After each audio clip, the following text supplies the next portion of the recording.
ആരോഗ്യമുള്ള ഒരു 2 ഹല്ലേലൂയ പറഞ്ഞു. ശക്തിയോടെ ഒന്നുകൂടെ. അപ്പൊ എന്തിനാണ് യേശുക്രിസ്തു ഈ ലോകത്തിൽ ജനിച്ചത്? 1, ദൈവത്തെ വെളിപ്പെടുത്താൻ. 2, പാപത്തിൽ നിന്നും മനുഷ്യനെ രക്ഷിപ്പാൻ. ദൈവത്തെ വെളിപ്പെടുത്താനും പാപത്തിൽ നിന്നും മനുഷ്യനെ രക്ഷിപ്പാനും ഈ ഭൂമിയിൽ ഇറങ്ങി വന്ന ഏക വ്യക്തിപ്രഭാവം ഞങ്ങൾ പ്രസംഗിക്കുന്ന കർത്താവായ യേശുക്രിസ്തു മാത്രമാണെങ്കിൽ ഈ ദേശത്തോടല്ല, കേരളത്തോടല്ല, ഇന്ത്യയോട് മാത്രമല്ല, മുഴു ലോകത്തോടും ഞങ്ങൾ വിളിച്ചു പറയും, മറ്റൊരിക്കലും രക്ഷയില്ല. നാം രക്ഷിക്കപ്പെടുവാൻ ആകാശത്തിന്റെ കീഴിൽ മനുഷ്യരുടെ ഇടയിൽ യേശുക്രിസ്തുവിന്റെ നാമമല്ലാതെ വേറെ ഒരു നാമവുമില്ല. അവിടുന്ന് ലോകത്തിൽ ജനിച്ചത് അല്ല, വന്നത് 2 കാര്യത്തിന് വേണ്ടിയാ. 1, ദൈവത്തെ വെളിപ്പെടുത്താൻ. 2, പാപത്തിൽ നിന്ന് മനുഷ്യനെ രക്ഷിപ്പാൻ. ചെറുതായിട്ട് ഞാനത് വിശദീകരിക്കാം. ദൈവത്തെ വെളിപ്പെടുത്താൻ.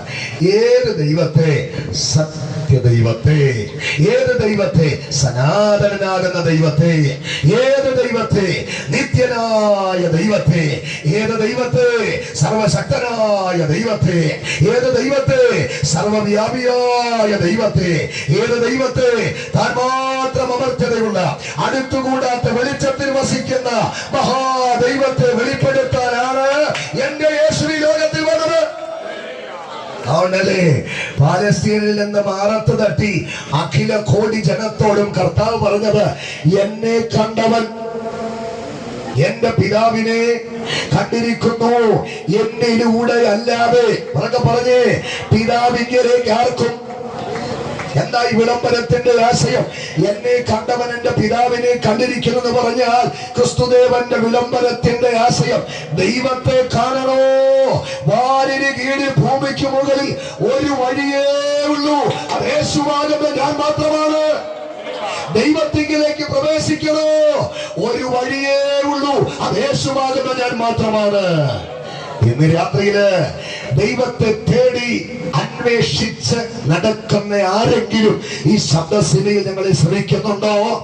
ജീവിതത്തിന് സമാധാനം തരുന്ന, രോഗത്തിന് സൗഖ്യം തരുന്ന, ശാപത്തിന് മോക്ഷം തരുന്ന, പാപത്തിന് പരിഹാരം തരുന്ന ഒരു സത്യദൈവത്തെ അന്വേഷിച്ച് അവരുടെ പല കോണുകളിലും തേടി നടക്കുന്ന ഏതെങ്കിലും നിഷ്കളങ്കരും സ്നേഹസമ്പന്നരുമായ സത്യാന്വേഷികൾ അടുത്തോ അകലങ്ങളിലോ ഞങ്ങളെ ശ്രമിക്കുന്നെങ്കിൽ സ്നേഹിത, ഇന്ന് രാത്രി നിന്റെ പ്രശ്നത്തിന്റെ പരിഹാരത്തിന്, നിന്റെ രോഗത്തിന്റെ സൗഖ്യത്തിന്, നിന്റെ ജീവിതത്തിന്റെ സമാധാനത്തിന്, നിന്റെ ശാപത്തിന്റെ മോക്ഷത്തിന്, നിന്റെ പാപത്തിന്റെ പരിഹാരത്തിന് നീ അന്വേഷിച്ച് നടക്കുന്ന ഒരു സത്യദൈവത്തെ വേദപുസ്തകത്തിൽ നിന്ന് ഞാൻ പരിചയപ്പെടുത്താം.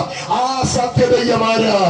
ആ സത്യദൈവം ഒരു മനുഷ്യനല്ല, ആ സത്യദൈവം ഒരു മൃഗമല്ല, ആ സത്യദൈവം ഒരു പറവയല്ല, ആ സത്യദൈവം ഒരു ഇടജാതിയല്ല, ആ സത്യത ഒഴുകുന്ന ഒരു പുഴയല്ല, ആ സത്യദൈവം ഒരു കൂറ്റൻ വൃക്ഷമല്ല, ആ സത്യദൈവം ഒരു കൂറ്റൻ പർവ്വതമല്ല, ആ സത്യദൈവം സൂര്യചന്ദ്ര ഗോളാദി ഗോളങ്ങളല്ല.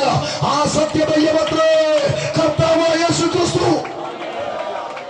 അതുകൊണ്ട് ക്രിസ്തുവിൽ വിശ്വസിക്കുക, പ്രശ്നത്തിന്റെ പരിഹാരം നേടുക. ക്രിസ്തുവിൽ വിശ്വസിക്കുക, സമാധാനം പ്രാപിക്കുക. ക്രിസ്തുവിൽ വിശ്വസിക്കുക, പാപമോക്ഷം പ്രാപിക്കുക. ക്രിസ്തുവിൽ വിശ്വസിക്കുക, നിത്യരക്ഷയും നിത്യജീവനും പ്രാപിക്കുക. ക്രിസ്തുവിൽ വിശ്വസിക്കുക, ദൈവത്തിന്റെ സമ്പൂർണത ഇന്ന് രാത്രി ക്രിസ്തുവിൽ തിരിച്ചറിയുക. ആകാശം മാറിയാലും ഭൂമി മാറിയാലും മാറ്റമില്ലാത്ത ദൈവത്തിന്റെ വചനം കൃത്യമായി ലോകത്തോട് പ്രഖ്യാപിക്കുന്നു. ആ വഴിയല്ലോ ദൈവത്തിന്റെ സകല സമ്പൂർണതയും ദേഹരൂപമായി വസിക്കുന്നത്. അവനല്ലാതെ വിമോചകൻ ആരുമില്ല. കൈയുയർത്തി അവനെ ഒന്ന് മഹത്വപ്പെടുത്താം. എല്ലാ നാമത്തിനും